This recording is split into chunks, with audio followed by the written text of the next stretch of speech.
Hey guys, welcome back. Great to have you here with me.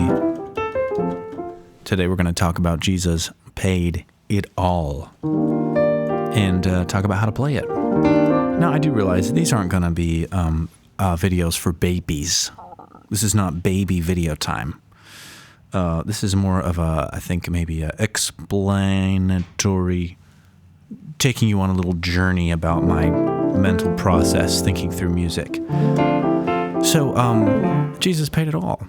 First of all, you have a melody to think about, and it would be in the key of C in our case, nice and simple. I hear the Savior say, thy strength indeed is small.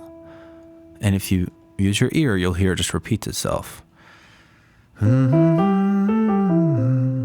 then, find in me thine all in all. Very simple melody. I'm not going to talk about how to play that. You can figure that out. But that's our melody. And then the left hand, its most basic form would be our one chord, which is C, E, and G. I hear the Savior say. Then we have thy strength, and you know with your ear something's got to change, something's got to give. And that is, the left hand needs to change to a 5 chord. This is the version of the 5 chord we're going to play today. We're going to play B, F, and G. This is a traditional, what we call a dominant chord. A dominant chord is a chord that feels like it must resolve, it must change. Otherwise you will be unsatisfied in your soul. Jesus paid it all, and he died on the cross so that all of our dominant chords in life could be resolved. Do you see? Do you see now? So a dominant chord, this chord I'm playing here is really just a 5 chord, which is G, B, D.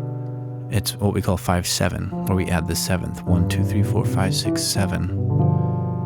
And then I drop the D and move the G to the top. And now we have our 5-7. So,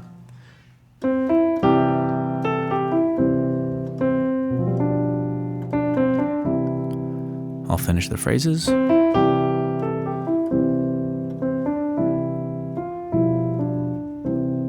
Nothing to it, right? It was very simple. And then the chorus would be, Jesus paid it all. See how easy this is? All to him you guessed it. That chord again. Sin had left a new chord, the 4 chord, crimson stain. It's the only time we use the 4 chord right now. Now look at this. You're thinking, what 4 chord? You said it's an F-A-C. Liar. Liar. Well, I wasn't lying. Look, F-A-C. I just left the C in the bass. All right? Crimson stain, he washed it white as snow. So you see how easy it is. It's this chord, and this chord. And the right hand is just the melody, which is not rocket science to figure out.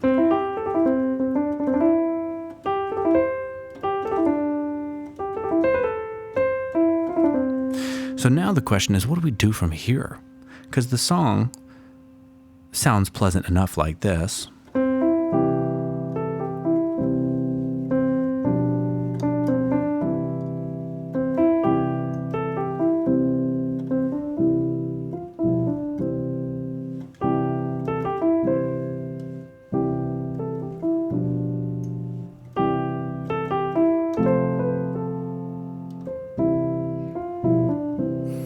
It sounds nice enough, but it has no real movement, no sub-pulses moving it along, no subdivisions, if you will. So there are different ways. So if maybe Mozart were to do something with this, he would do something like...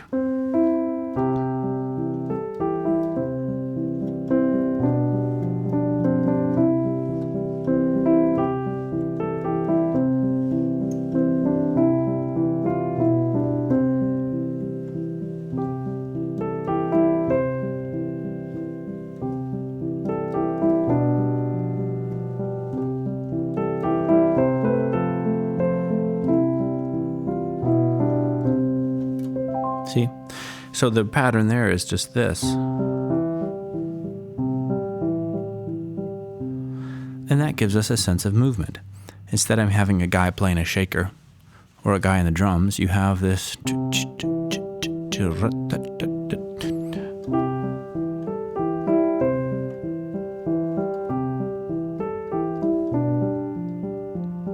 That gives it a distinctly classical feel.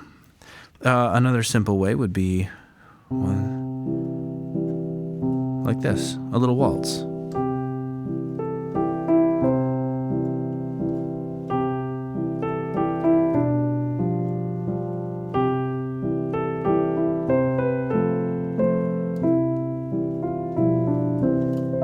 You see what I did there? I'm using the same chords.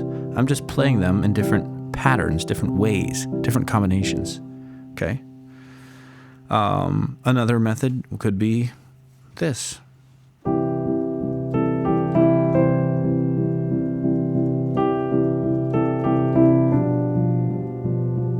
little abrasive, a little bit too much muddiness happening. I don't like it. The other way, as I've discussed in a previous video, is if you drop the middle note, drop your middle note from your left-hand triads, you get some interesting, more mysterious sounds, more open-ended sounds.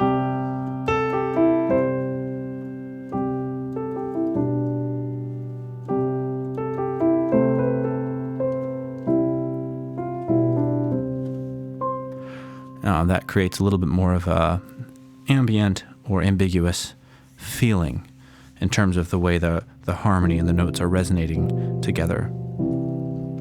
And then the other option is to spread out a little bit and maybe drop a bass note down here. So we have.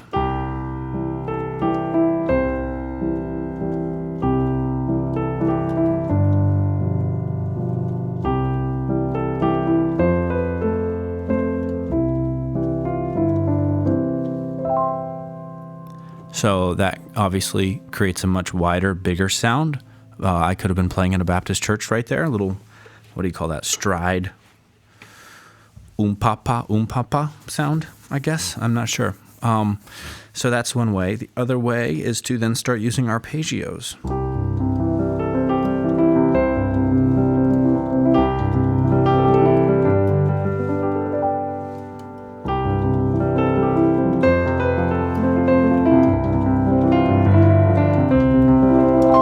Doing a sort of ambiguous triplet kind of a thing.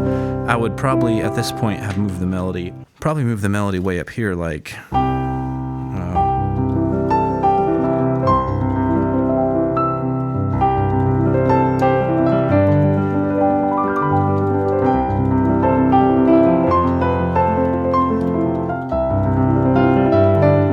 get the idea.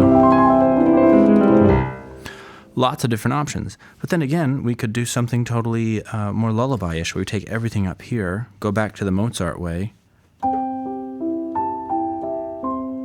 That's nice.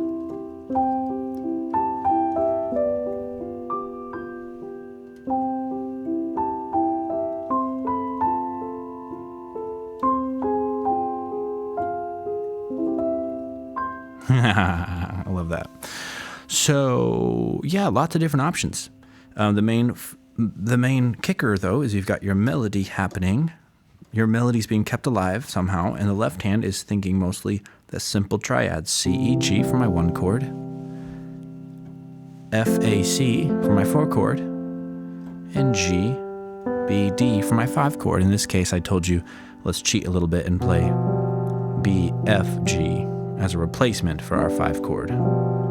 So yeah, with those building blocks, you should be able to kind of figure out what you'd want to do. If you're the type of person who would rather just be told exactly what to play, that's not really the style of video I like to make. But I will tell you, person, now, that you can just do this. This is probably the best one for you. The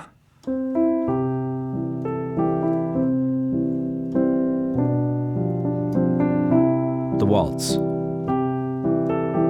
The 1, 2, 3, 1, 2, 3. That's probably your best bet. And there's a last category of you who play from the hymnal, which the hymnal would adapt a song like this to something more like.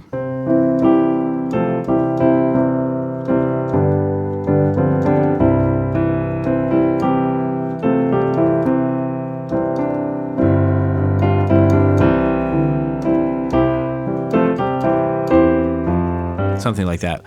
Basically, it's saying every single melody note has to be correctly paired with a harmony note that makes a harmonic sense and follows the harmonic rules that we've established from Bach, a Bach chorale. So that's kind of the final piece there. Okay, I hope that was helpful, and you guys have a great day.